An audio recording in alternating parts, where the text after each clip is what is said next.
কোনোদিন কি আপনার জীবনে এমন কোনো সময় ছিল যখন ঈশ্বরের সঙ্গে একা থাকার জন্য আপনি অধীর আগ্রহে অপেক্ষা করতেন?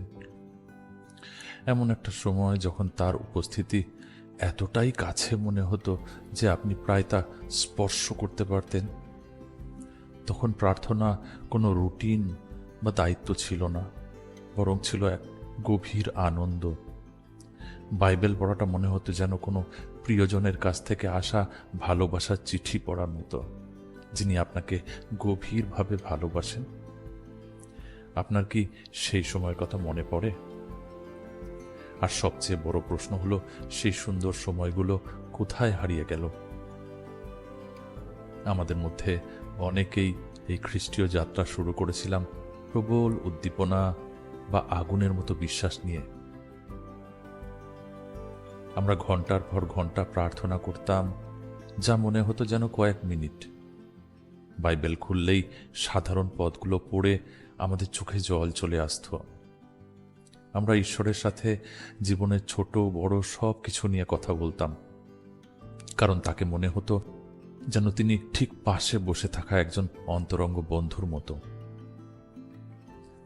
কিন্তু এরপর জীবনের নানা চাহিদা, হতাশা আর কাজ, পরিবার ও অন্তহীন কাজের তালিকার টু ডু লিস্ট, এই সমস্ত ব্যস্ততার মাঝে সেই অন্তরঙ্গতা নীরবে হারিয়ে যেতে শুরু করল।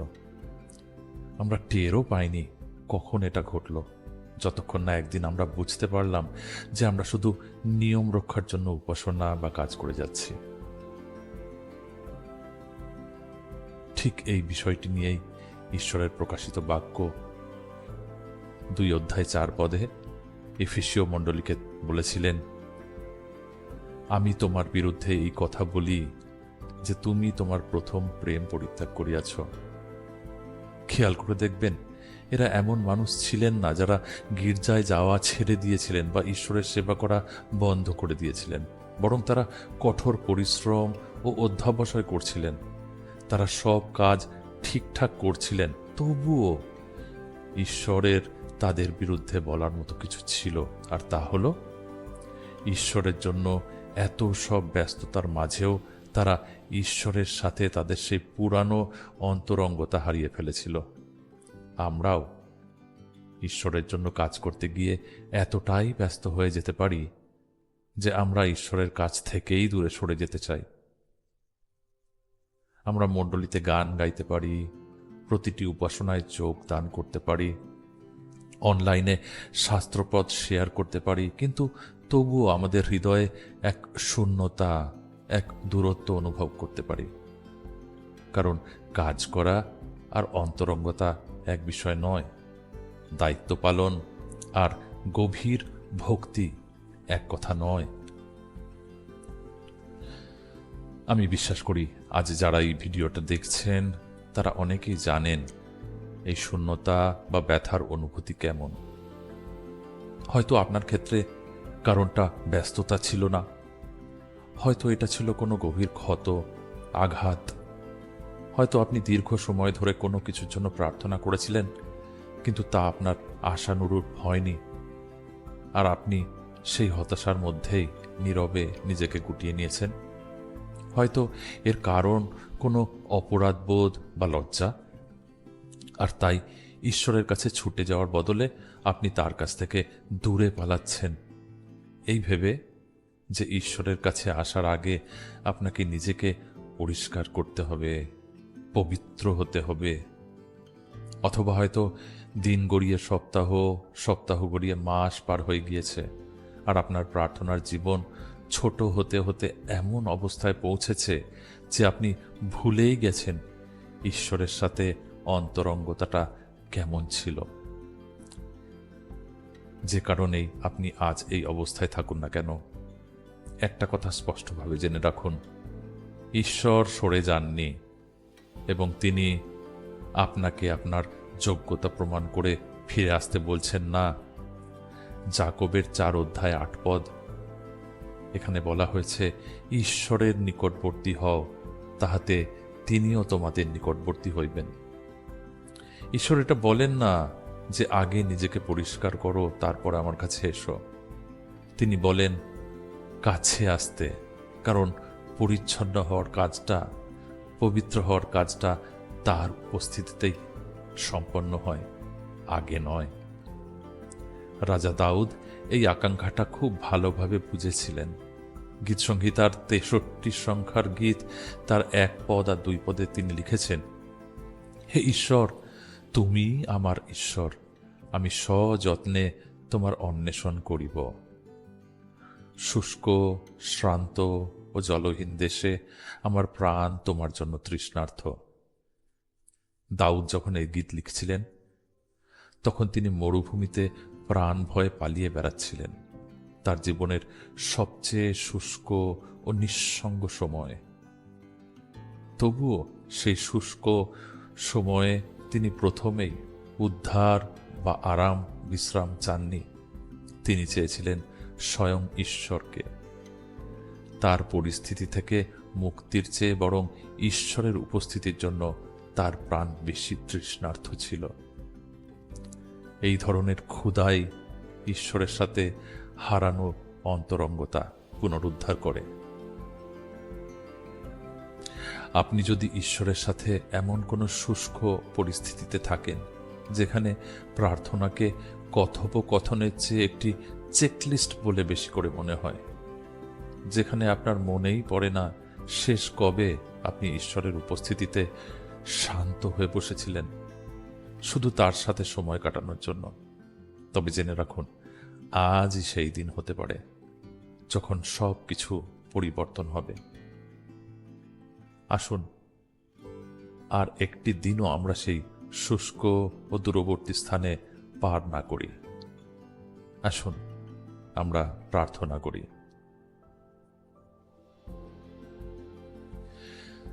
স্বর্গীয় পিতা, এই নতুন দিনের জন্য তোমাকে ধন্যবাদ। আমাকে জাগিয়ে তোলার জন্য তোমাকে ধন্যবাদ। তোমাকে খোঁজার আরো একটা সুযোগ আমাকে দেওয়ার জন্য তোমাকে ধন্যবাদ। যে সময়গুলোতে আমি তোমার সাথে সময় কাটাতে হাল ছেড়ে দিয়েছিলাম, তখনও আমার উপরে হাল না ছাড়ার জন্য তোমাকে ধন্যবাদ। প্রভু, আমি তোমাকে অনেক মিস করেছি। আমরা যে নৈকট্য ভাগ করে নিতাম, আমরা যে অন্তরঙ্গতা ভাগ করে নিতাম, তা আমি মিস করেছি। আমি সেই দিনগুলো মিস করি যখন প্রার্থনা করা মানে ছিল আমার সবচেয়ে প্রিয় বন্ধুর সাথে বসা। জীবনের পথে চলতে চলতে চারপাশটা বড্ড কোলাহলপূর্ণ হয়ে উঠেছে। দায়িত্বের পাহাড় জমেছে, হতাশা গ্রাস করেছে, আর ধীরে ধীরে আমি আমার জীবনের সবচেয়ে গুরুত্বপূর্ণ সম্পর্কটাকেই সবচেয়ে বেশি অবহেলা করেছি। প্রভু, তোমার প্রতি আমার যে প্রথম প্রেম ছিল, তা পিছনে ফেলে আসার জন্য আমি দুঃখিত। অনেক সময় আমি তোমার জন্য কাজ করতে গিয়ে এতটাই ব্যস্ত থাকি যে তোমার সাথে শুধু একটু সময় কাটানোর কথাও ভুলে যাই। অপরাধ বোধ আমাকে তোমার কাছে ফিরিয়ে আনার বদলে তোমার থেকে দূরে সরিয়ে রেখেছে। প্রভু, আমি অনুতপ্ত। আমি প্রার্থনাকে এমন একটা কাজ হিসাবে দেখেছি যা শুধু শেষ করতে হবে, কোনো ভালোবাসার কথোপকথন হিসাবে নয়। আমি আমার হতাশাকে এই ভাবতে দিয়েছি যে তুমি আমাকে ছেড়ে গেছো, যখন বাস্তবে আমি নিজেই দূরে সরেছিলাম। প্রভু, আজ আমি ফিরে আসার সিদ্ধান্ত নিচ্ছি। আমি আর তোমার কাছ থেকে পালাতে চাই না। আমি শুধু দূর থেকে তোমার সেবা করতে চাই না। আমি মসির মতো তোমার সাথে বন্ধু হিসাবে ঘনিষ্ঠভাবে চলতে চাই। মরুভূমিতে দাউদের প্রাণ যেমন তোমার জন্য তৃষ্ণার্ত ছিল, তেমনি আমার প্রাণও তোমাকে চায়। আমার ভিতরে যে অংশগুলো শীতল হয়ে গিয়েছে তা পুনরুজ্জীবিত করো। তোমার বাক্যের প্রতি আমার যে তৃষ্ণা কমে গেছে তা ফিরিয়ে দাও। প্রভু, সেই সব ব্যস্ততা দূর করে দাও যা আমাকে বোঝায় যে তোমার জন্য আমার সময় নেই। সেই লজ্জা দূর করে দাও যা আমাকে ফিসফিস করে বলে যে আমি এতই দূরে চলে গেছি যে আর ফিরতে পারবো না। সেই অহংকার দূর করে দাও যা আমাকে ভাবায় যে আমি প্রতিদিন তোমার উপর নির্ভর না করেই নিজে নিজে সব সামলাতে পারব। আমি বিশ্বাস করি তুমি আমার হারানো আনন্দ আর অন্তরঙ্গতা ফিরিয়ে দিচ্ছ। প্রভু, একবার এই অন্তরঙ্গতা ফিরে পেলে তা রক্ষা করতে আমাকে সাহায্য করো। আমাকে আগের সেই অভ্যাসে ফিরিয়ে যেতে দিও না। আমাকে এমন শৃঙ্খলা দাও যা জীবনের হাজার ব্যস্ততার মাঝেও আমি প্রতিদিন তোমার জন্য সময় বের করতে পারি, কারণ তুমি আমার কাছে সবকিছুর ঊর্ধ্বে। আজ যারা আমার সঙ্গে এই প্রার্থনা করছে এবং তোমার সাথে দূরত্ব অনুভব করছে, আমি তাদের জন্যও প্রার্থনা করি। প্রভু, তাদের প্রত্যেকটি সন্দেহ দূর করে তোমার অন্তরঙ্গতা তাদেরকেও অনুভব করতে দাও। প্রার্থনা যিশু নামে চাই, আমেন।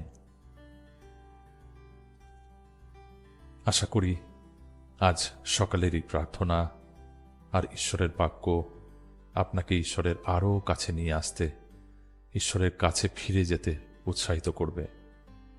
বিশ্বাস করুন, তিনি সব সময় আপনার জন্য অপেক্ষায় ছিলেন। আর আপনার যদি কোনো বিশেষ প্রার্থনার বিষয় থাকে, তবে নির্দ্বিধায় তা কমেন্টে আমাকে শেয়ার করতে ভুলবেন না। আজ আমি আপনার জন্য প্রার্থনা করতে পেরে সম্মানিত বোধ করছি। জয় যিশু।